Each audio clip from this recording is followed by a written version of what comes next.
Hallelujah, praise the Lord. Very good morning and very warm welcome.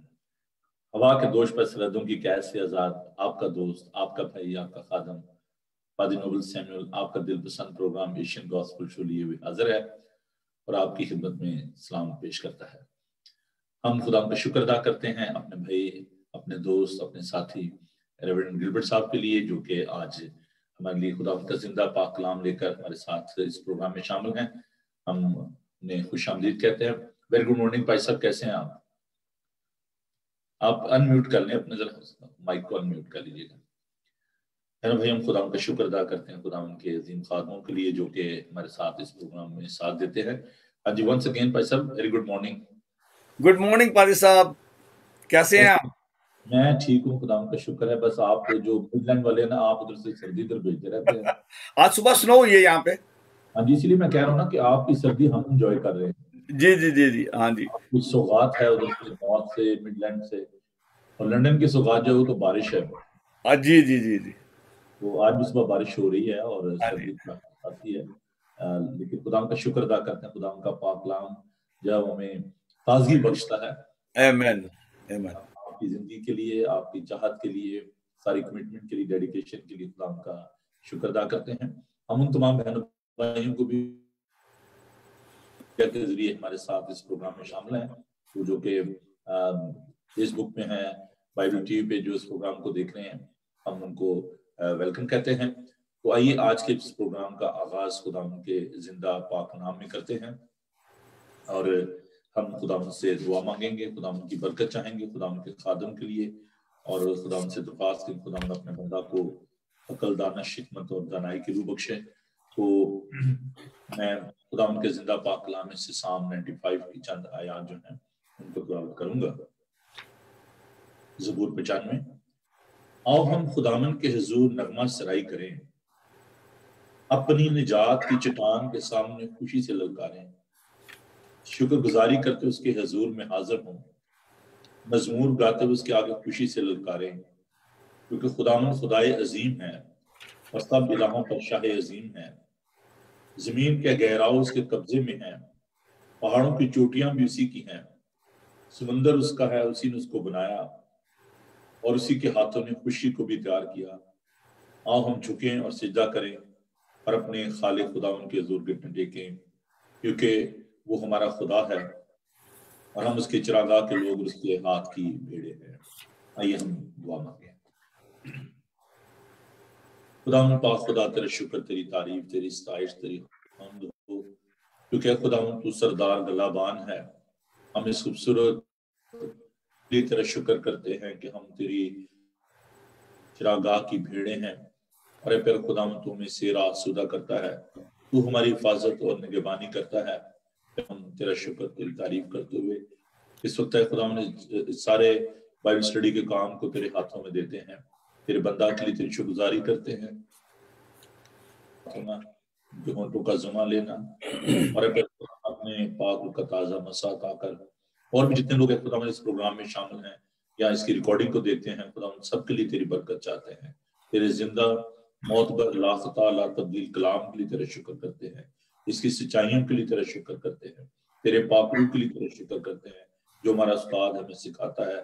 खुदा हम तेरा शुक्र करते हैं कि तूने हमें यतीम और तनहा नहीं छोड़ा, बल्कि हमें एक मददगार बख्शा है जो हमारे अंदर सुकूनत करता है। फिर खुदा सारे माहौल को तेरे कब्जा में देते हैं। खुदा तेरे बंदा के लिए और उनके घर के लिए फिर खुदा तेरे फरिश्तों का पहरा चाहते हैं। खुदा तू अपने पाकुल से मामूल करना, हम सबको बड़ी बरकत देना, तेरे यीशु नाम में ये दुआ मांगते हैं, आमीन आमीन। जी भाई साहब, मैं एक बार फिर आपका बेहद शुक्रगुजार हूँ कि आपने अपना कीमती वक्त निकाला और आप खुदा के पाक कलाम पर इतने पैशनेट हैं। मैं इसलिए खुदा का शुक्र करता हूँ। तो मैं वक्त ज़ाया किए बगैर आपकी जानब इस तमाम प्रोग्राम को पेश करता हूँ और आपको दावत देता हूँ कि आज जो भी खुदा ने आपको पाक कलाम दिया है वो हमसे बयान किए। तो ओवर टू यू भाई साहब।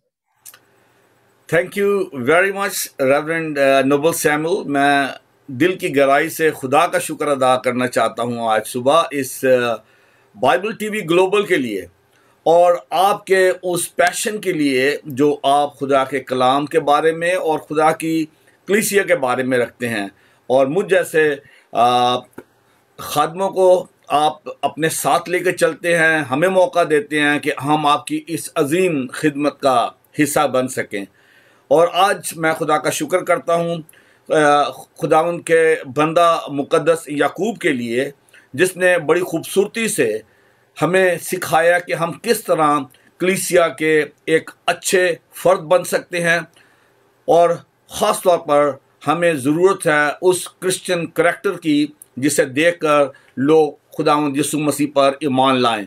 तो हमने बुक ऑफ जेम्स की जो स्टडी शुरू की है, फर्स्ट चैप्टर हमने कंप्लीट किया है फर्स्ट 2 सेशन में, जिसमें हमने देखा कि मुकद्दस याकूब किस तौर से अर्ली जो चर्च था, जो कलीसिया थी, being a bishop of the church of Jerusalem, मुकद्दस जेम्स जो है वो ये लेटर लिखता है, all those who were scattered around in other parts and other cities, और उनको ये लेटर लिख कर उनकी वो हौसला अफजाई करता है, उनकी हिम्मत बनाता है। Because of the persecution in Jerusalem and surrounding areas they had to live, they scattered around, और उनकी हौसला अफजाई के लिए ख़त लिखा गया। और मुकद्दस याकूब उनको कहता है कि जब तुम आजमाइशों से गुजरो तो उसे बड़ी खुशी की बात समझना, क्योंकि जो आजमाइशें हैं, जब हम इन आजमाइशों से, मुश्किलात से अपने ईमान की वजह से गुजरते हैं तो उससे हमारा ईमान मजबूत होता है। और फिर वो कहता है कि ताकि तुम पूरे और कामिल हो जाओ। तो इससे मुराद ये है कि हम मसीह की मानद बन जाएं। और एक जो दूसरी ख़ास बात ईमान के हवाले से हमने पहले चैप्टर में सीखी थी, वो ये थी कि हमें जब हम आजमाए जाते हैं तो ये ना कहें कि हमारी आजमाइश खुदा की तरफ से होती है, क्योंकि खुदा किसी को बदी से नहीं आजमाता और ना वो खुद आजमाया जाता है। बल्कि जब हम इन आजमाइशों से गुजरें तो हमें खुदा की मदद मांगने की ज़रूरत है। खुदा हमारी मदद करता है तो हम इसको ओवरकम करते हैं। और आज जब हम इस स्टडी के दूसरे चैप्टर में आते हैं, हम उसी को कंटिन्यू करेंगे। और फर्स्ट चैप्टर में हमने ये भी सीखा था, उसकी चैप्टर 1 वर्स 22 में, लेकिन कलाम पर अमल करने वाले बनो, ना महज सुनने वाले। ये ख़ास आयात हैं, जो बातें हैं जो कि हमें हमेशा याद रखनी है। और इन्हीं खूबसूरत आयतों की वजह से मैंने इस किताब का इंतखाब किया था कि हमारे लिए जब हम मसीही हैं, ईमानदार हैं, हमारा ईमान खुदा पर है, उसके कलाम पर है, तो सिर्फ ये काफ़ी नहीं है कि हम कह दें कि हम खुदा पर ईमान रखते हैं, बल्कि हमें अपने कामों के ज़रिए से, अपनी ज़िंदगी के ज़रिए जो मसीही ज़िंदगी है उसको प्रूव करने की ज़रूरत है। इसलिए लिखा है कि कलाम पर अमल करने वाले, be the doers of the word not just the listener who deceive themselves. अगर हम सिर्फ कलाम को पढ़ लेते हैं या सुन लेते हैं और चले जाते हैं और उस पर उस अमल नहीं करते हैं तो हम अपने आप को धोखा दे रहे हैं, उसका हमें कोई फ़ायदा नहीं होने वाला। और हमें ज़रूरत इस बात की है कि हम कलाम को सुने और उस पर अमल करें। और आज जब हम चैप्टर 2 में आते हैं तो ये बातें जो पहले चैप्टर में मुकद्दस जेम्स हमें सिखाता है, वो इनमें पूरा होती हुए नज़र आती है कि किस तौर से कलाम को अपनी ज़िंदगी में हमने अमली जामा पहनाना है। I want to read first 13 verses of chapter 2, book of James chapter 2 first 13 verses.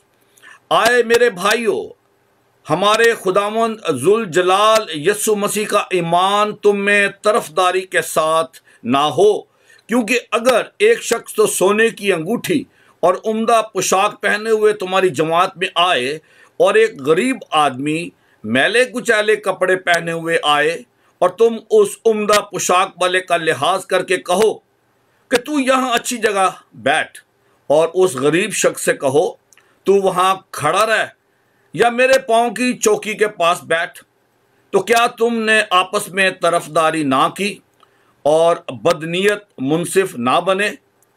आए मेरे प्यारे भाइयों सुनो, क्या खुदा ने इस जहान के गरीबों को ईमान में दौलतमंद और उस बादशाही के वारिस होने के लिए बरगजीदा नहीं किया जिसका उसने अपने मोहब्बत करने वालों से वादा किया है? लेकिन तुमने गरीब आदमी की बेइज्जती की क्या दौलतमंद तुम पर जुल्म नहीं करते और वही तुम्हें अदालतों में घसीट कर नहीं ले जाते? क्या वो उस बुजुर्ग नाम पर कुफर नहीं बकते जिससे तुम नामजद हो? तो भी अगर तुम इस नविश्ता के मुताबिक अपने पड़ोसी से अपनी मानंद मोहब्बत रख कर बादशाही की शरीयत को पूरा करते हो तो अच्छा करते हो, लेकिन अगर तुम तरफदारी करते हो तो गुनाह करते हो। शरीयत तुमको कसूरवार ठहराती है, क्योंकि जिसने सारी शरीयत पर अमल किया और एक ही बात में खता की, वो सब बातों में कसूरवार ठहरा। इसलिए कि जिसने ये फरमाया कि ज़िना ना कर, उसी ने ये भी फरमाया कि खून ना कर।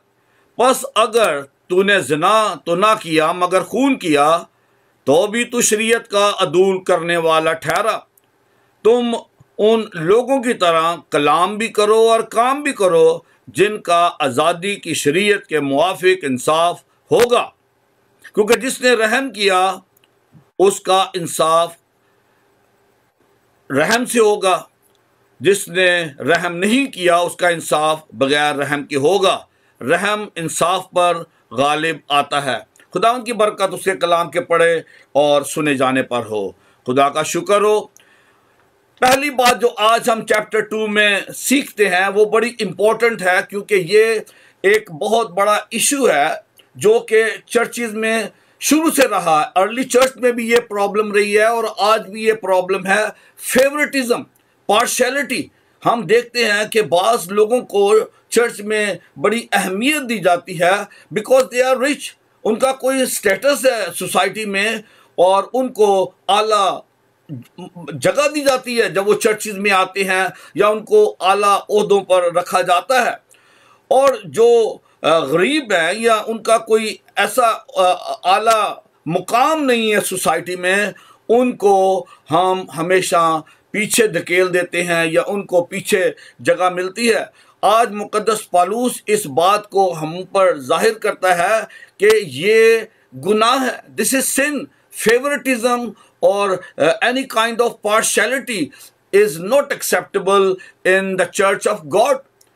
बार बार हम कलाम मुक़द्दस में पढ़ते हैं कि खुदा गरीब की किस कदर हमायत करता है, उसका फेवर करता है। और खुदावंद यीशु मसीह ने तो अपनी जब मिनिस्ट्री को शुरू किया, लूका की अंजील के हम चैप्टर 4 में पढ़ते हैं वर्सेस 18 से, कि वो खुदावंद यीशु मसीह कहते हैं कि खुदा का रूह मुझ पर है, उसने मुझे मसा किया है ताकि मैं गरीबों को खुशखबरी दूँ। खुदावंद यीशु मसीह आए उनके लिए हैं जो कुचले हुए हैं, उनको वो आज़ाद करे, गरीबों को खुशखबरी। और खुशखबरी यही है कि खुदा ने अपना प्यारा बेटा यीशु मसीह इस दुनिया में भेज दिया ताकि जो कोई उस पर ईमान लाए हलाक ना हो बल्कि हमेशा की ज़िंदगी पाए। और अगर हम अपना अर्ली चर्च की मिसाल हमारे सामने है, हम देखते हैं कि वहाँ पर जब मसीही इकट्ठे होते थे उनमें किसी किस्म की कोई डिस्क्रिमिनेशन नहीं होती थी, कोई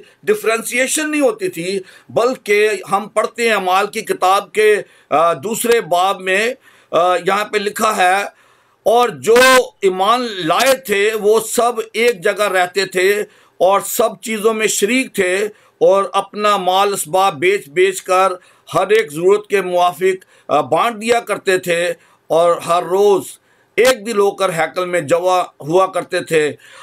हम देखते हैं कि जब जो मसीह जो ईमान लाए थे खुदावंद यीशु मसीह पर, जो अर्ली चर्च था, गो कि उस वक़्त बड़ी परसिक्यूशन थी, बड़ा दुख उठा रहे थे वो, लेकिन उनमें एक यगानगत थी, एक मोहब्बत थी। और दूसरी तरफ जो एक बहुत बड़ा प्रॉब्लम था वो ये था कि वहाँ पे जो जब चर्च इस्टेब्लिश होता है तो हम देखते हैं कि वहाँ पे डिस्क्रिमिनेशन शुरू हो जाती है। जो अमीर हैं वो हमेशा गरीबों के साथ ज़्यादती करते थे, और यही वो लोग थे जिनको के आला ओहदे जो थे, ख़ास तौर पर जुडाइज़म में जब हम देखते हैं तो उसमें ये चीज़ बड़ी आम थी। और मुक़द्दस याकूब सबको वॉर्न करता है कि बी केयरफुल, कि यहाँ पे किसी किस्म की तरफदारी नहीं होनी चाहिए, क्योंकि हम पढ़ते हैं मुक़द्दस पौलुस कुलसियों के नाम ख़त के 3 बाब की 11 आयत में लिखता है कि ना कोई यहूदी रहा ना यूनानी, ना कोई ग़ुलाम रहा ना आज़ाद, ना कोई मर्द ना औरत, वहाँ ना कोई यूनानी रहा, ना यहूदी, ना खतना, ना मख्तूनी, सिर्फ मसीह सब कुछ और सब में। हम खुदा का शुक्र करते हैं कि जब क्रिश्चियनिटी इस दुनिया में आई, मसीह जब आया तो उसने आके सबको बराबर कर दिया, और हम में अब इस किस्म की डिस्क्रिमिनेशन की कोई गुंजाइश नहीं है। जो पहली जो बात है, ज़रूरी बात यह है कि चर्च में किसी भी किस्म की डिस्क्रिमिनेशन की इजाज़त नहीं है, ना हम इसको प्रैक्टिस कर सकते हैं अपने चर्चेज़ में। और तरफदारी की जब बात आती है तो हम देखते हैं कि हम जब किसी की फेवर करते हैं चर्च में, या उससे ये होता है कि चर्च में डिवीज़न शुरू हो जाती है, इख्तलाफात शुरू हो जाते हैं। और ये हमारे सब के लिए, चाहे हम खुदा के खादम हैं, चाहे हम कलीसिया के फ़र्द हैं, हमारे लिए ये जानना बेहद ज़रूरी है कि खुदा के नज़दीक सब बराबर हैं। खुदा सबको प्यार करता है। जो कोई भी खुदावंद के पास आता है, खुदावंद उसको कबूल करता है। और जो मुकद्दस पालूस जब ये ख़त लिखता है कुलसियों के नाम और गलतियों के नाम, तो उसमें बार बार जिन कलीसियाओं में उसने खिदमत की है उनको ये बात बार बार ये कहता है कि तुम में किसी भी किस्म की डिस्क्रिमिनेशन नहीं होनी चाहिए, और तुम सब एक हो खुदा की नज़र में, और तुम्हें एक रहने की ज़रूरत है। और जो दूसरी बात है वो ये है कि अगर तुम खुदा से प्यार करते हो तो तुम्हारे लिए बेहद ज़रूरी है कि तुम एक दूसरे से भी मोहब्बत रखो। और इसमें हम पढ़ते हैं चैप्टर 2 वर्स 8 में लिखा है, तो भी अगर तुम इस नविश्ता के मुताबिक कि अपने पड़ोसी से अपनी मानंद मोहब्बत रख उस बादशाही की शरीयत को पूरा करते हो तो अच्छा करते हो। आज जो एक ख़ास बात जिसकी तरफ मैं आपकी तवज्जो दिलाना चाहता हूँ वो है बादशाही शरीयत। हम सब शरीयत के बारे में जानते हैं कि शरीयत मूसा की मार्फत दी गई, और शरीयत देने का मकसद ये था कि लोग खुदा के उन कवानीन को मानकर उसकी मर्ज़ी को अपनी ज़िंदगी में पूरा करें। और आज जब हम इस कलाम के हिस्से को पढ़ते हैं तो हम एक नई शरीयत के बारे में सीखते हैं, जिसे कि मुकद्दस जेम्स रॉयल लॉ कहता है, शाही शरीयत कहता है। ये शाही शरीयत क्या है? हम पढ़ते हैं ओल्ड टेस्टामेंट में कि तुम अपने पड़ोसी से मोहब्बत रखो, और जो तुम्हें नुकसान पहुंचाते हैं तुम अपने दुश्मनों के साथ अदावत रखो। पड़ोसी से मोहब्बत रखो, दुश्मनों से अदावत रखो। लेकिन ये जो शाही शरीयत है ये हमें सिखाती है कि तुम अपने दुश्मनों से प्यार करो और अपने सताने वालों के लिए दुआ करो। जो आज पैगाम है, जो क्रिश्चियन मैसेज है, मसीहत का जो पैगाम है लोगों के लिए, वो ये है कि हमें अपने दुश्मनों से मोहब्बत रखनी है और अपने सताने वालों के लिए दुआ करनी है। उनसे आज हम देखते हैं कि दुनिया में हो क्या रहा है, और ख़ास तौर पर जो हमारे मसीही बहन भाई हैं जो कि इस्लामी ममालिक में रहते हैं, अफ्रीका में देखें, एशिया में देखें, और ख़ास तौर पर पाकिस्तान में हम देखते हैं कि उनके साथ हर किस्म का जुल्म हो रहा है और हर किस्म की उनको अजियत दी जा रही है। लेकिन हमारा फिर भी आप पेशेंस देखें, तहम्मुल देखें, हमारा ईमान देखें, हमारी क्रिश्चियन टीचिंग देखें, उसके बावजूद भी हम बड़े पेशेंटली उनके लिए भी दुआ करते हैं कि खुदावंद उनको ये फजल और तौफीक दे कि वो खुदा के खौफ को सामने रखते हुए वो उन अक़लियतों को जो पाकिस्तान में रहती हैं या दुनिया के किसी भी हिस्से में, उनके साथ रहम का वो सलूक करें। ये हमारा पैगाम है, ये हमारी टीचिंग है कि अपने दुश्मनों के लिए भी हम उनसे प्यार करें और अपने सताने वालों के लिए दुआ करें। लेकिन खुदा हमें अपने कलाम के ज़रिए से ये सिखाता है कि हमें अपने पड़ोसी से अपनी मानिद मोहब्बत रखनी है, और हम अगर तरफदारी करते हैं या अगर हम मोहब्बत नहीं रखते और हम लोगों को मिसट्रीट करते हैं, जो कि ख़ास तौर पर जो गरीब हैं, खुदा का शुक्र है इस कंट्री में इतना ज़्यादा रेसिज्म नहीं है, गो कि यहाँ पे भी ऐसी चीज़ें हैं, लेकिन हम देखते हैं क्योंकि इन कंट्रीज़ की जो बुनियाद है, जो इनका कानून है, वो क्योंकि क्रिश्चियन टीचिंग पर है, यहाँ पे हम देखते हैं कि वो चीज़ें नहीं है। जैसा कि पौलुस भी यही सिखाता है कि हम में अब कोई ना यहूदी ना रहा ना यूनानी रहा, बल्कि हम सब मसीह में एक हैं, मसीह में हम बहन भाई हैं एक दूसरे के। और हमें इस बात को हमेशा याद रखने की ज़रूरत है कि चर्च में किसी भी किस्म की डिस्क्रिमिनेशन नहीं होनी चाहिए, बल्कि खुदा ने गरीबों को जो है वो ज़्यादा ब्लेस किया है। और यकूब कहता है, क्या खुदा ने इस जहान के गरीबों को ईमान में दौलतमंद और उस बादशाही के वारिस होने के लिए बरगुज़ीदा नहीं किया? मेरे अजीज बहनों और भाइयों, आज मुकद्दस यकूब के ख़त के दूसरे बाब की जो पहली 13 आयात है, उनका मजमून है there shouldn't be any discrimination in the church. ख़ासतौर पर जो कमज़ोर हैं उनको हमें उठाने की ज़रूरत है, उनको हमें अपलिफ्ट करने की ज़रूरत है, उनकी हमें हेल्प करने की ज़रूरत है और उनको अपने साथ लेकर चलने की ज़रूरत है।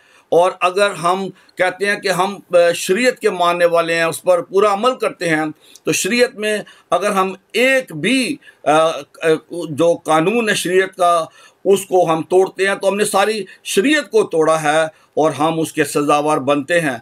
और हम आज खुदा के कलाम में से ये भी सीखते हैं कि जो शख्स रहम करना नहीं जानता उसके साथ भी रहम नहीं होगा, और जो रहम के साथ लोगों पर का इंसाफ करता है उसका इंसाफ भी रहम के साथ होगा। हमें इस बात की आज समझने की ज़रूरत है कि हम जब मसीही हैं तो हमें मसीह की ज़िंदगी को लोगों के सामने पेश करने की ज़रूरत है। हम कहते हैं हम ईमानदार हैं, और मुकद्दस याकूब का जो पूरे का पूरा फोकस है इस बुक में वो ईमान पर है। जो ईमानदार हैं उनको अपने ईमान को प्रैक्टिस करने की ज़रूरत है, उनको अपनी ज़िंदगियों से दिखाने की ज़रूरत है कि लोग देखें कि हम किस तौर से मसीही ज़िंदगी गुजारते हैं।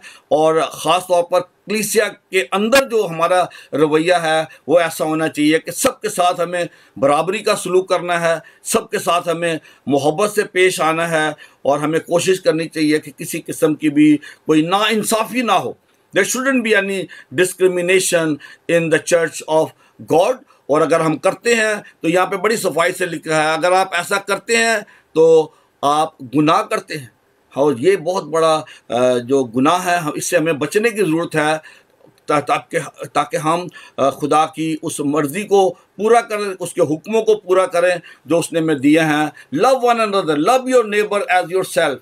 और यही आज का हमारा पैगाम है मुकद्दस जेम्स के इस ख़त के हवाला से, ईमान के हवाला से। हमें ईमान को थामे रखना है, हालात जैसे भी क्यों ना हो, और जो ईमानदार हैं उनको हमें प्यार करना है, उनकी हमें दिल से कदर करनी है, चाहे वो गरीब हैं चाहे वो अमीर हैं। और अगर हम ऐसा करते हैं तो हम उस शाही शरीयत को पूरा करते हैं जो कि हमें मसीह से मिली है। Love your neighbour as yourself, love your God with all your heart, with all your mind and with all your strength. ये दो बातें जो हैं हमारे लिए जाननी बड़ी ज़रूरी हैं एज मसीही, कि हमें एक दूसरे से प्यार करना है और हमें खुदा से प्यार करना है। खुदावंद मुझे और आपको इस कलाम के वसीले बड़ी बरकत दे, आमीन। भाई साहब, बहुत ही खूबसूरत आपका ये पैगाम, हम इसके लिए खुदा का शुक्र अदा करते हैं। Thank you so much. भाई साहब, हम कुछ इस पे जो है डिस्कस करना चाहेंगे और खुदा का शुक्र अदा करते हैं कि आपने खूबसूरती के साथ इस बात को बयान किया है। पहली बात जो भाई साहब आपने शेयर की, मैं इस बात के लिए बहुत ही खुदा का शुक्र अदा करता हूँ कि आज आपने बहुत बड़े मसले को हाईलाइट किया है, और वो है फेवरेटिज्म। चर्च के अंदर जो ये हम हमायत करते हैं सॉरी, मैं समझता हूँ कि लोगों को इस बात को जानने की जरूरत है कि दिस द थियोक्रेसी। चर्च का जो हेड है वो खुदावंद यीशु मसीह है, और हाकमियत जो है वो खुदावंद यीशु मसीह की है, और इस बात को सीखने की जरूरत है। आप देखें कि जो बनी इसराइल के अंदर हम इस बात को देखते हैं, यहूदियों के अंदर, कि वहां पर अगरचे वहां पर आप देख सकते हैं कि वहां पर डेमोक्रेसी है, प्राइम मिनिस्टर है, मुख्तलिफ जो सिस्टम है गवर्नमेंट के पूरी दुनिया में है। किसी जगह सदारती इंतजाम है, किसी जगह जमहूरी इंतजाम है, किसी जगह बादशाहत है। वहां पर जो जमहूरी इंतजाम है उसमें हम देखते हैं कि प्राइम मिनिस्टर तो है, लेकिन वो कहते हैं कि जी हाकमियत अल्टीमेट जो है वो खुदावंद की है। तो they believe on the theocracy कि जी खुदा जो है वो ही सब कुछ है। तो मैं समझता हूँ कि हम मसीहों को इस बात को जानने की जरूरत है कि we are the children of God, हम खुदावंद के बेटे और बेटियां हैं, और हम ये मानते हैं कि खुदावंद यीशु मसीह जो है हमारी जिंदगी का बादशाह है। तो चर्च के अंदर जो रूल करना होता है, वी आर ऑल स्टूडेंट, चाहे आप हैं चाहे मैं हूं, कोई भी है, तो हम सब खादम हैं। तो सरदार गलाबान जो है वो खुदावंद यीशु मसीह है। बेशक। तो कलीसिया के अंदर जो ये जो फेवरेटिज्म है या हम जो डिस्क्रिमिनेट करते हैं लोगों को, आपके ज़हन में इसकी बुनियादी वजह जो है वो क्या हो सकती है? अब एक आम जो वजह है वो यही है कि हमारी जो माली हैसियत है, our status in the society, जिन लोगों की बाहर कोई इज्जत है या उनके पास ओहदे हैं बड़े बड़े, या उनके पास माल और दौलत है और बड़े अमीर हैं, और आपने अर्ली चर्च में भी यही था और आज भी यही है, जो कि फाइनेंशियली काफ़ी हेल्प करते हैं चर्चिस की, या पास्टर्स को बड़ा वो लोग गिफ्ट्स वगैरह देते हैं, और वो उन पास्टर जो हैं उनको कोई अच्छी पोजीशन दे देते हैं चर्च के अंदर। ये चीज़ आम है, ये सिर्फ इज़राइल में या पाकिस्तान में या अमेरिका में या इंग्लैंड में नहीं है, it is all over the place. इसीलिए मुक़द्दस जेम्स ने 2000 साल पहले उनको वार्न कर दिया था कि आप इस किस्म की डिस्क्रिमिनेशन से बचें। और ये तफरीक जो है बड़ी वाज़े आम है, गरीब और अमीर का जो फ़र्क है इसको आप कभी भी झुटला नहीं सकते, वो है और वो रहेगा, लेकिन चर्च में ये चीज़ एक्सेप्टेबल नहीं है। अच्छा, दो वाक़यात मैं आपके साथ शेयर करना चाहूँगा आज के इस प्रोग्राम में, जो आपने एक बहुत बड़ा मसला जो इसको लेकर आप सामने आए हैं। रावलपिंडी में मैंने इस चीज़ को एक्सपीरियंस किया जब हम यंग थे। तो वहाँ पर ये फैसला किया गया, कुछ लोगों ने मतलब ये डिसीजन दिया, पादरी साहब को ये राय दी कि जी वो उनमें प्रोफेसर थे, डॉक्टर्स थे, जो जेंट्री के जो लोग आप कह सकते हैं। तो उन्होंने कहा जी जो मार्जिनलाइज जो कम्युनिटी है, जो पुअर लोग हैं, जो माइनर वर्क करते हैं, मैं वो लफ्ज़ नहीं इस्तेमाल करना चाहता अपने बहन भाइयों के लिए, तो जो माइनर वर्क करते हैं वो उन्होंने कहा कि जी उनका चर्च अलग होना चाहिए, और हमारे बच्चे जो हैं हम कंफर्टेबल नहीं फील करते जब हम चर्च में आते हैं। तो ये लोग गंदे कपड़े बाज़ का पहन के आ जाते हैं और टाइडी नहीं होते, तो हम जो पोश कम्युनिटी है हमारे लिए अलग चर्च होना चाहिए। तो हमने बड़ा एजुटेशन किया, हमने कहा जी खुदा के घर में ऐसा नहीं होना चाहिए। तो एक तो बहुत दफा ये भी पैसा देखने में आया कि कुछ खानदानों ने, कुछ लोगों ने अपनी खास जगह बनाई होती है चर्च में, जी हाँ। और उस सीट पर अगर वो बैठ जाए, उस पर बैठ जाए, तो बड़ा मायूस समझते हैं कि ये मेरी जगह पे क्यों बैठ गया, और वो बकायदा कंप्लेन करते हैं कि जी ये तो सीट मेरी थी।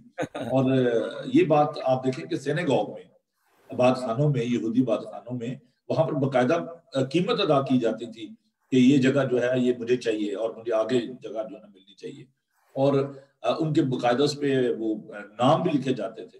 और आज भी हमारे चर्चेस के अंदर ये बात बड़ी खास है कि लोग ये चाहते हैं कि जी मुझे वहां पर मैंने बैठना था और ये जो है वहां पे क्यों बैठ गए। और फिर हम अपने जो अजीज दोस्त होते हैं उन्हीं के साथ हम फेलोशिप रखना चाहते हैं, कोई नया शख्स आता है हम बात नहीं करते, और हम उनको पूछते भी नहीं कि जी आप कौन है, किधर से। एक शख्स ने मुझे कंप्लेन की, उसका लगा जी मैं चर्च का जो मेंबर था, उसको मैं मार्केट में मिला तो मैंने उसके साथ हेलो हाय की। अच्छा जी सॉरी मैंने आपको पहचान लिया। कहता भाई मैं आपके चर्च में आता हूँ, आपको मैं वहाँ पे आपको एवरी संडे आता हूँ। कहता सॉरी यार मैंने पहचाना नहीं। तो ये एक बहुत बड़ा ड्रॉबैक है।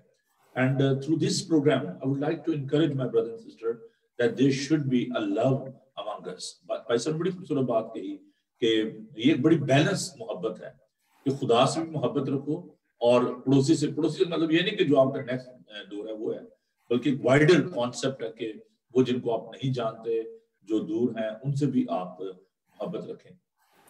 और ये मैं समझता हूँ बहुत बड़ा इशू है।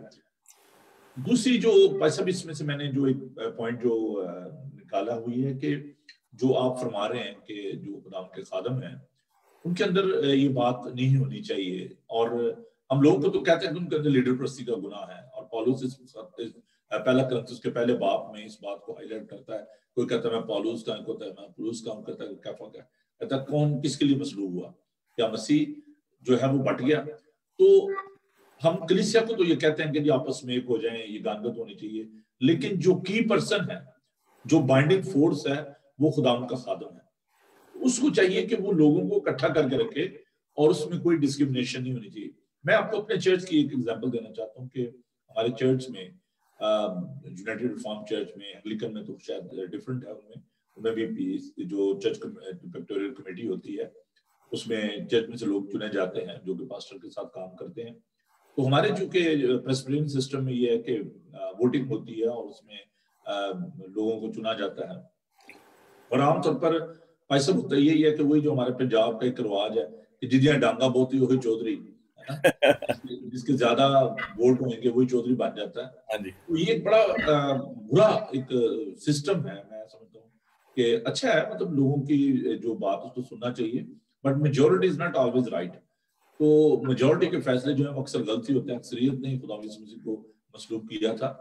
तो अगर चर्च में किसी का कोई जानने वाला नहीं है, उसकी फैमिली नहीं है, तो आप उसको निगलेक्ट कर रहे हैं, उसकी खिदमत को नहीं मान रहे, और आप सोचते हैं कि मेरे वोट ज्यादा हैं और मैं जो चौधरी हूँ, तो मैं देखता हूँ कैसे नहीं मुझे बनाया जाता है, कैसे नहीं मुझे जो है ना ये सेक्रेटरीशिप मिलती, कैसे नहीं मैं खजांची बनता, मेरे तो वोट ही बहुत ज्यादा है, मेरा इन्फ्लुएंस बड़ा है, मेरे पास पैसा बड़ा है। तो ये एक एटीट्यूड जो है ये कलीसियाओं में बहुत गलत है।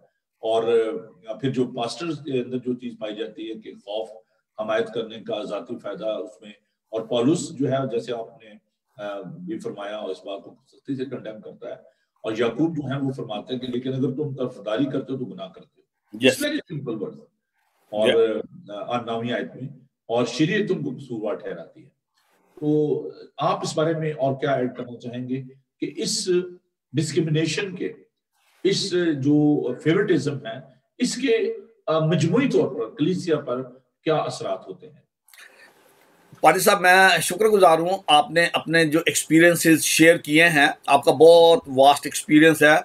आज भी हमारे चाहे इंग्लिश कॉन्ग्रीगेशन है, चाहे वो एशियन कॉन्ग्रीगेशन है, ये चीज़ बड़ी आम है कि हम सिर्फ उन लोगों को जिनको हम जानते हैं साल साल से, जिनसे हमारी फ्रेंडशिप है, हम चर्च में सिर्फ उन्हीं को मिलते हैं, उन्हीं के साथ रवाबत रखते हैं।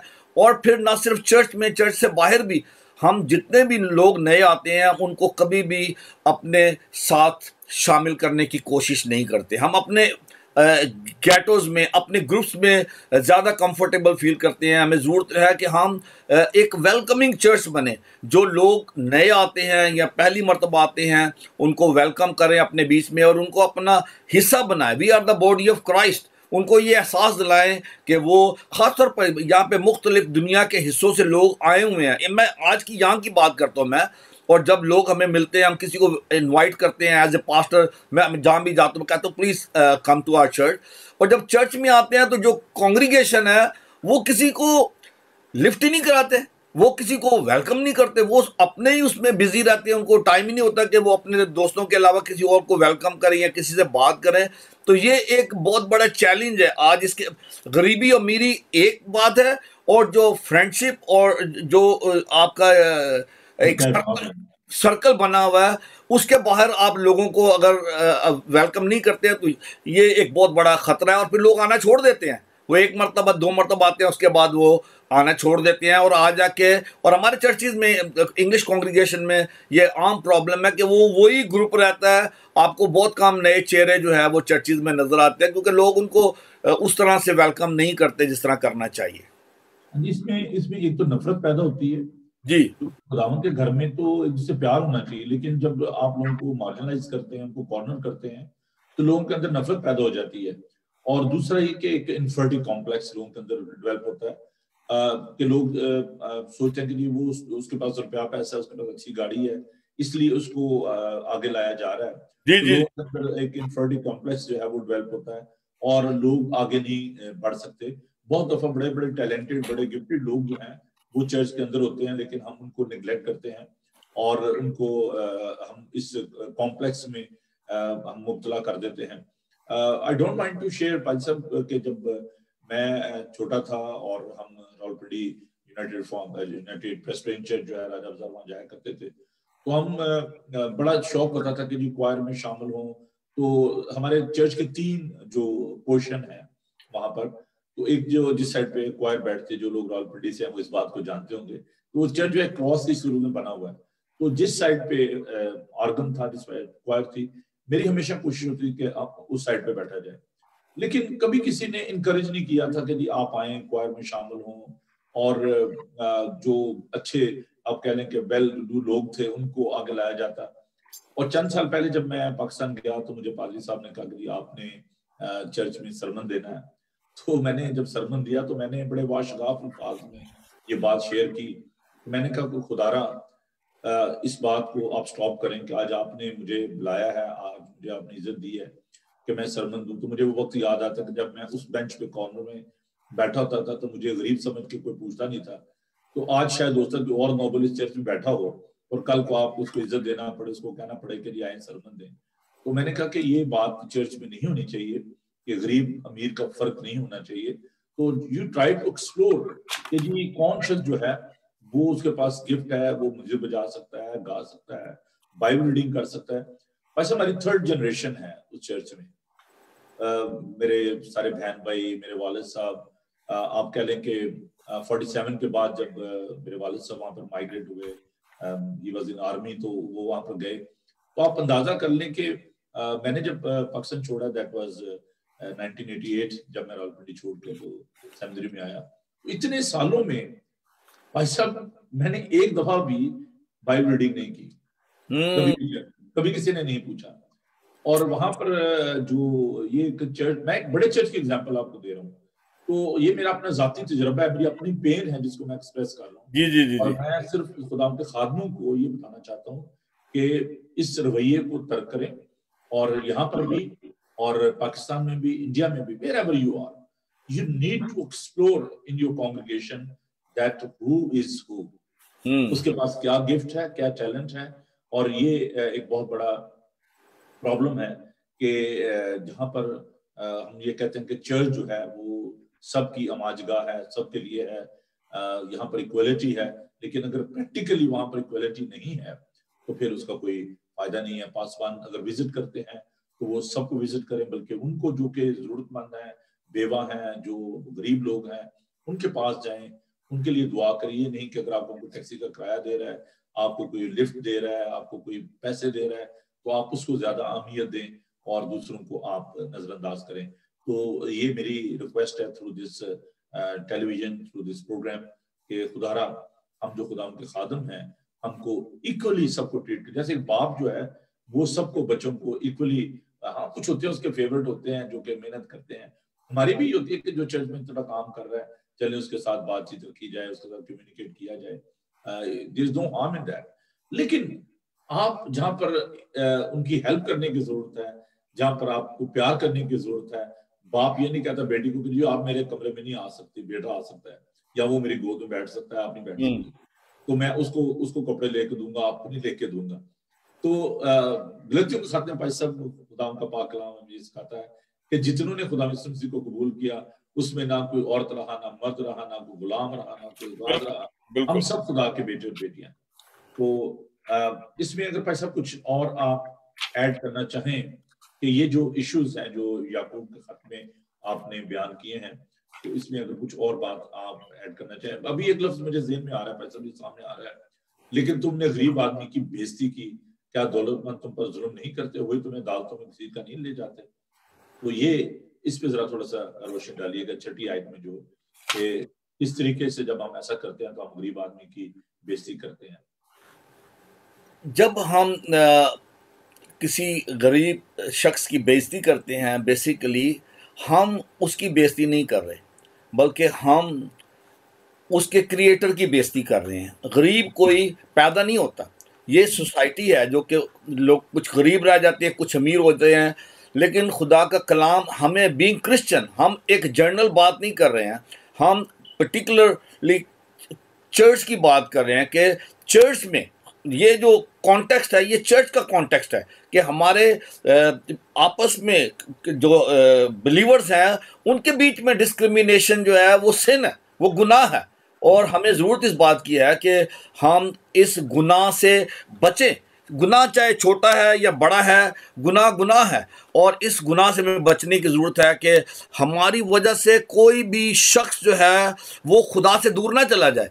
अगर हम डिस्क्रिमिनेशन करते हैं, कोई चर्च में आता है, कोई गरीब है, तो और फिर आप ये देखें कि जुल्म जो है वो अमीरों की तरफ से होता है। जो यहाँ पे जो पॉइंट मुकद्दस जेम्स जो है यहाँ पे हमारे सामने रख रहा है वो ये है कि जब हम इसके कॉन्टेक्स्ट में चले जाते हैं तो उस ज़माने में जो क्रिश्चियन थे, जो नए नए क्रिश्चियन हुए थे, मसीही हुए थे, उन पर वो जो जो अमीर लोग थे जिनके पास वो काम करते थे या जिनके साथ वो रहते थे, वो उनके साथ वो, और आज ये इसकी बड़ी खूबसूरत मिसाल पाकिस्तान में है। पाकिस्तान में क्या हो रहा है? यही हो रहा है, जो क्रिश्चियन जो गरीब हैं, जिन लोगों के पास वो काम करते हैं, उनके साथ हर तरह का जुल्म करते हैं और उन्हीं की इज्जत की जाती है। अगर हम मुआशरे में भी देखें तो उन्हीं लोगों की इज्जत होती है, और ये, लेकिन ये चीज़ चर्च में एक्सेप्टेबल नहीं है। We want to make sure that church should treat everyone equally and respectfully, चाहे वो अमीर है चाहे वो गरीब है। और अगर हम ऐसा करते हैं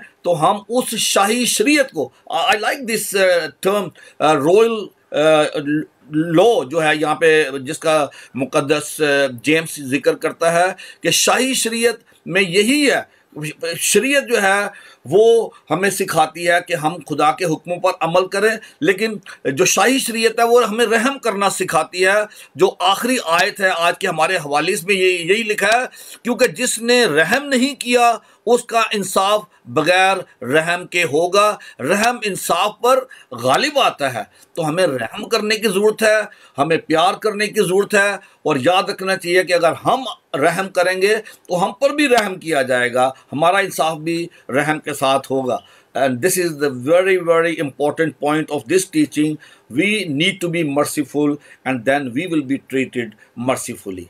Thank you. बहुत खूबसूरती के साथ आपने जो हमारे सोशल इवल्स हैं, जो समाजी मसाइल हैं चर्च के अंदर, और हम we are very much influenced by the society, और हम अपनी जिम्मेदारी को नहीं समझते कि what is our responsibility towards other brother and sister those who are worshipping with us in the church. यहाँ पर एक और बात जो मैं देख रहा हूँ वो है ईमान में दौलतमंद।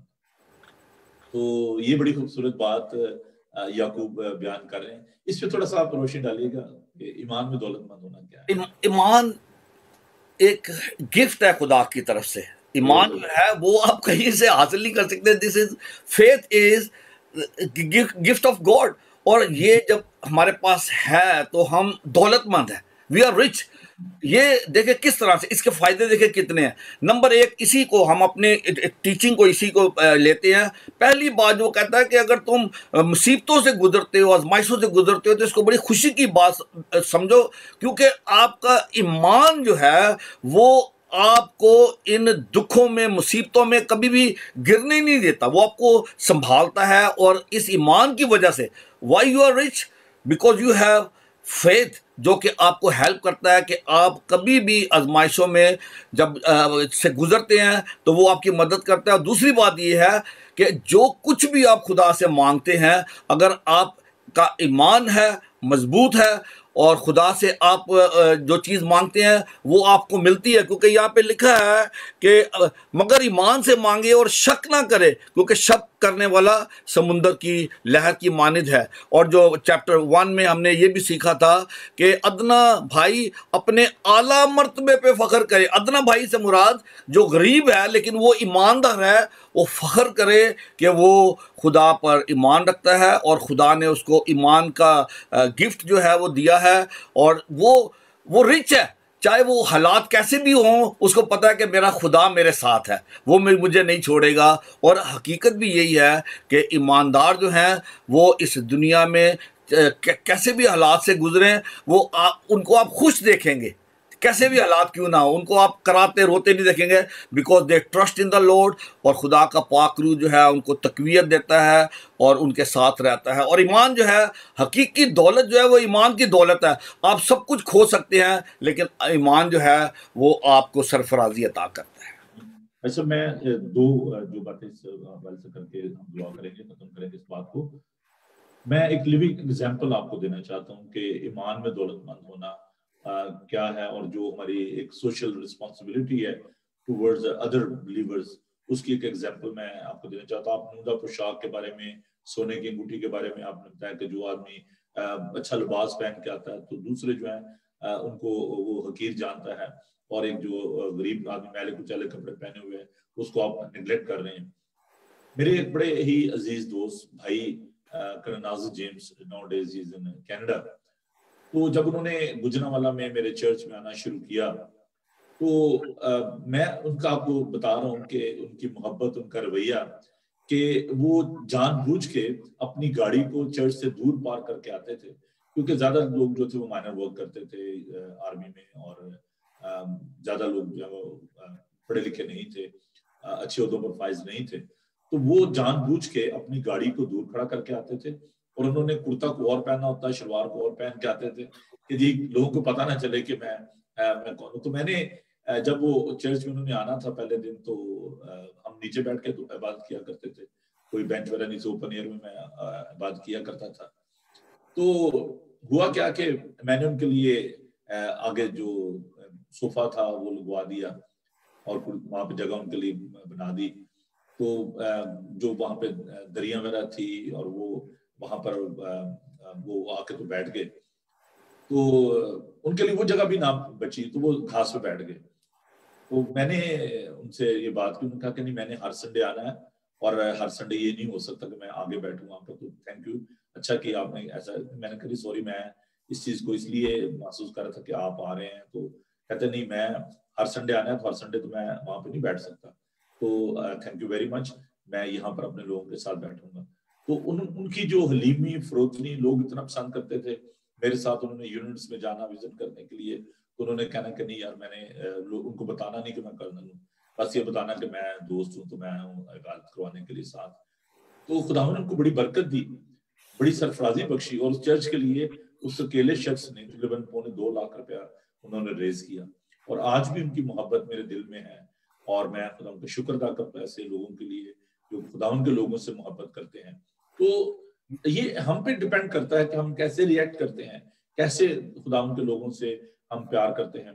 तो एक एक एक बात मुझे आपकी बात से मेरे दिल में आई कि जैसे जैसे खुदा किसी को ब्लेस करता है, जैसे जैसे खुदा में हम तरक्की करते हैं, आगे बढ़ते हैं, हमें हलीमी आती जाती है, फरोतनी आती चली जाती है। ये एक साइन होता है कि आप फिल हकीकत खुदा के साथ जुड़े हुए हैं। जिस तरह से एक दरख्त, फलदार जो दरख्त होता है वो झुकता है, उसी तरह से जिस तरह खुदा किसी को सरफराजी देता है, जो आपने बड़ी खूबसूरत मिसाल दी अपने दोस्त की। और ये आम जिंदगी में भी हमने देखा है कि जैसे जैसे आप खुदा में बढ़ते हैं, तरक्की करते हैं, उसी तरह आप में और ज्यादा हलीमी चली जाती आती जाती है। बिल्कुल, खुदा सरफराज करता है, और उनको खुदा ने इतनी इज्जत दी थी कि वो पूरे जितने भी बाकी आर्मी ऑफिसर थे उनमें खुदा को बड़ा सरबुलंद किया था। एक दफा एक मीटिंग हो रही थी, तो वहां पर जो नेशनल लॉजिस्टिक सेल के जो एनएलसी के जो डायरेक्टर थे वो बैठे हुए थे, और वहां पर जो लड़का सफाई का काम कर रहा था वो सुन रहा था उनकी बातें। वो कहने लगे कि यार कभी इतना प्रॉफिट नहीं हुआ, तो अभी एनएलसी में इतना प्रॉफिट आइडल ट्रेड प्लांट में कैसे हुआ है। तो वहां पर एक और ऑफिसर जो आर्मी का बैठा हुआ था मुस्लिम, उसने कहा सर आपको पता है कि उसके जो डायरेक्टर है वो कौन है। तो कहता है कौन है भाई उसके डायरेक्टर, कहते हैं जी वो कर्नल नाज़िर जेम्स हैं, एंड ही इज क्रिश्चियन। तो उस शख्स ने आके मेरे से पूछा, उसका नाम जावेद था, और मेरे पास आया और उसने कहा कि भाई साहब ये कर्नल नाज़िर जेम्स कौन है। मैंने कहा क्यों। कहते हैं जी आज उनके बारे में बात हो रही थी, और लोग वहां पर बैठे हुए थे ऑफिसर, तो वो कह रहे थे कि इतना प्रॉफिट इसलिए हुआ है कि वो क्रिश्चियन ऑफिसर है, तो उसकी वजह से ये।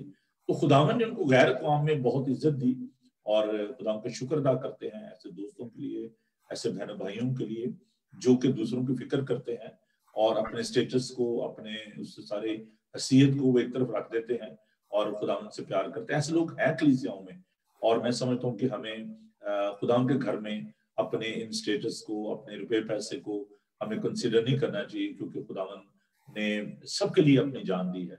और हमें जो गरीब हैं हमारे दरमियान, और ये जो आपने भी ईमान में जो दौलतमंद हैं, चाहे वो गरीब हैं चाहे अमीर हैं, हमें उनकी रिस्पेक्ट करनी चाहिए। तो खुदावन ने दुनिया के हकीरों को, बेवजूदों को, बड़ा सख्त लफ्ज है, खुदावन ने दुनिया के हकीरों को, बेवजूदों को, कमीनों को चुन लिया ताकि वो अक्लमंदों को और जो बेपैसे वाले हैं, जो उनको शर्मिंदा करें।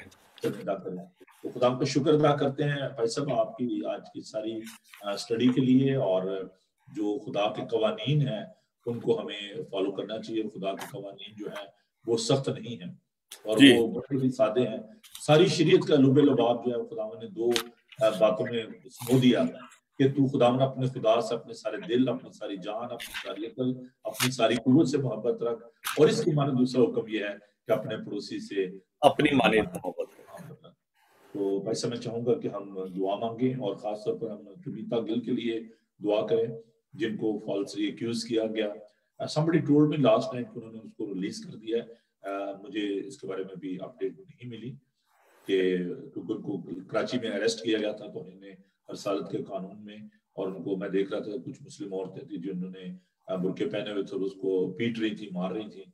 और मैं उस बहन को जानता हूँ जाती तौर पर भी, वो नर्स है और गॉस्पेल सिंगर है और उनके गीत हम वाइब टीवी पर भी चलाते रहे हैं। तो आप उनके लिए दुआ करें कि खुदावन उस बहन को रिहाई बख्शे, और अगर वो केस डिस्चार्ज हो गया तो हम खुदा का शुक्र करते हैं। लेकिन अगर अभी तक तलवार लटक रही है, तलवार तो खैर सारी कौम पर लटक रही है, तो खुदावन प्राइम मिनिस्टर को और दीगर जो उनके साथ उनकी कैबिनेट मेंबर्स हैं उनको अकल और दानाई बख्शे, और हमारे मजहबी और सियासी रहनुमाई को भी खुदावन अकल अता करे कि वो इन मसाइल को लेकर हाईलाइट करें। एक बात भाई साहब जो मेरे दिल पे बड़ा बोझ है, बड़ा दुख है मुझे, कि जब भी ऐसे मसले होते हैं उस वक्त हम शोर मचाना शुरू कर देते हैं, रेस्ट ऑफ द डेज हम उसके लिए कुछ करते नहीं है।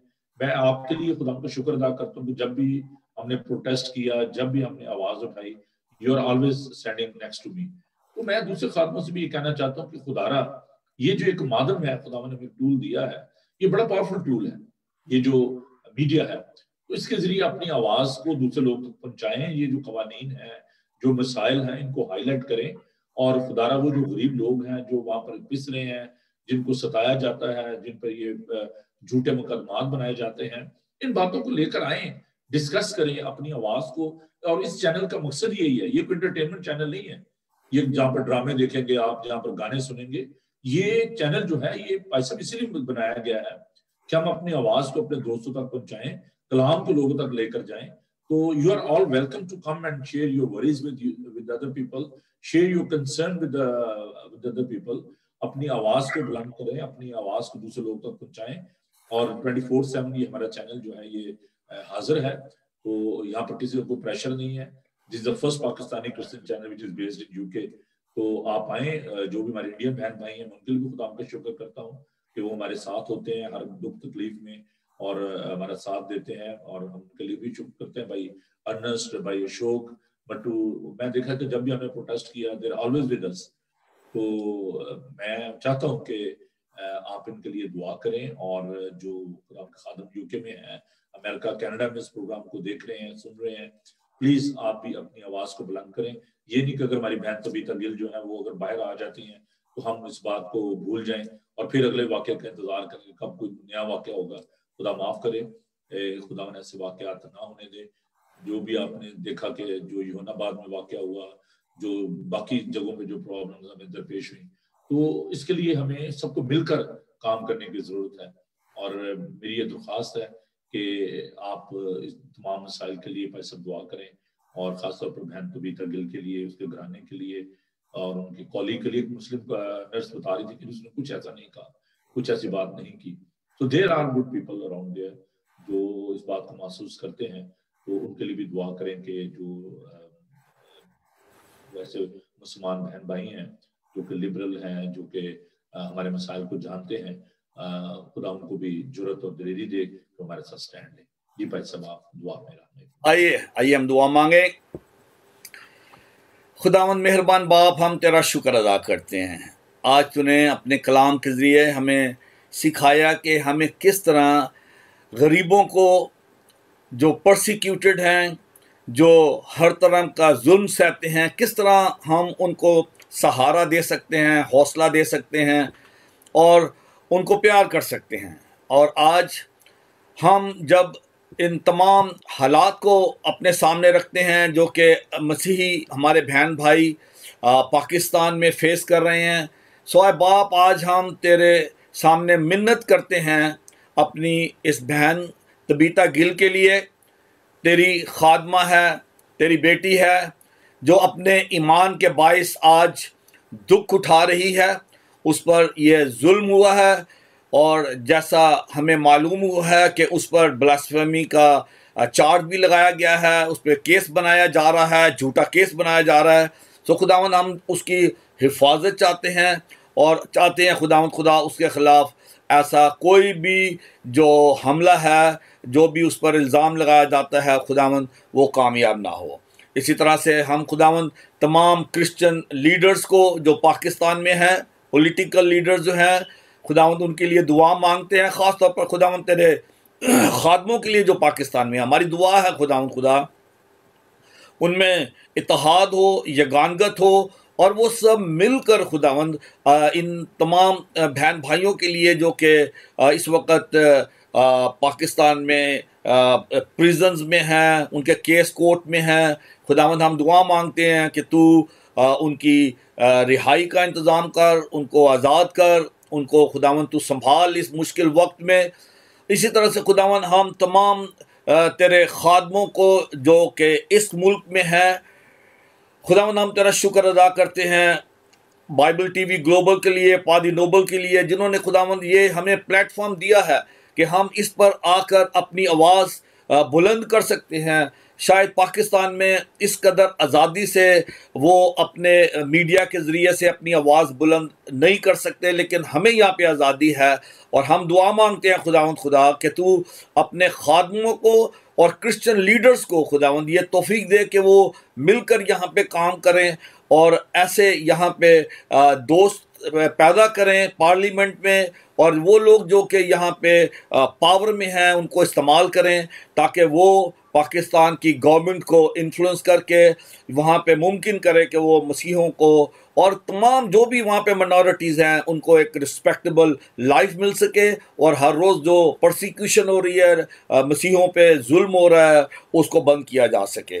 खुदावंद इसके साथ साथ मैं दुआ मांगता हूँ कि चर्चिज़ को तू खुदावंद हिम्मत दे, ताकत दे इस बेदीनी के दौर में, जब खुदावंद हम देखते हैं कि हर तरफ से प्रेशर है चर्च के ऊपर, कोशिश की जा रही है कि जो क्रिश्चियन वैल्यूज़ हैं, जहाँ जहाँ पे प्रीचिंग होती है स्कूल्स में और दूसरे इंस्टीट्यूशंस में, वहाँ से बाइबल को हटाया जाए, क्रिश्चियनिटी को ख़त्म किया जाए। हम तेरी मिन्नत करते हैं खुदावंद, तो यहाँ पे क्रिश्चियन लीडर्स को, गवर्नमेंट में जो लोग हैं क्रिश्चियन, उनको हिम्मत दे के वो आवाज़ बुलंद करें। और एक बार फिर हम तेरा शुक्र करते हैं आज की सारी इस इबादत के लिए और ये भी दुआ मांगते हैं खुदा के आने वाले दिनों में और ज़्यादा इस ग्लोबल टीवी को और पादी नोबल को अपनी खिदमत और जलाल के लिए इस्तेमाल कर। और जितने भी खादम खुदावंद यहाँ पे आके खिदमत करते हैं, जिन्होंने ऑलरेडी खुदावंद पादी साहब का साथ देना शुरू किया है, और मिन्नत करते हैं उन तमाम के लिए भी खुदावंद जो अभी सोच रहे हैं कि वो भी आएँ और खुदावंद इस अपॉर्चुनिटी का फ़ायदा उठाएं,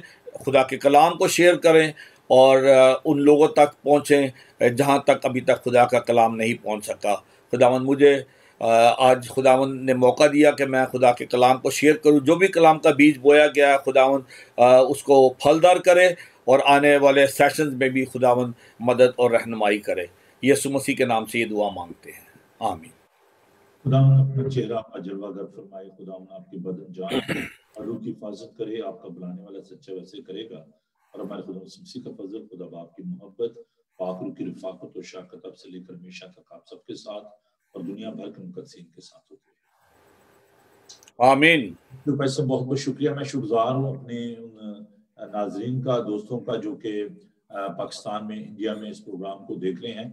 मेरे बड़े ही प्यारे भाई दोस्त जो मेरे बचपन के दोस्त हैं, शोकेश्वरी जो कि सीनियर मैनेजर हैं बैंक में पाकिस्तान में, वो बहुत ज़्यादा उन्होंने कल इस बात को सराहा और वो मेरे भाइयों की तरह हैं। मैं खुदा का शुक्र अदा करता हूँ भाई साहब बहुत ही खुदा ने उस नौजवान को इज्जत दी है।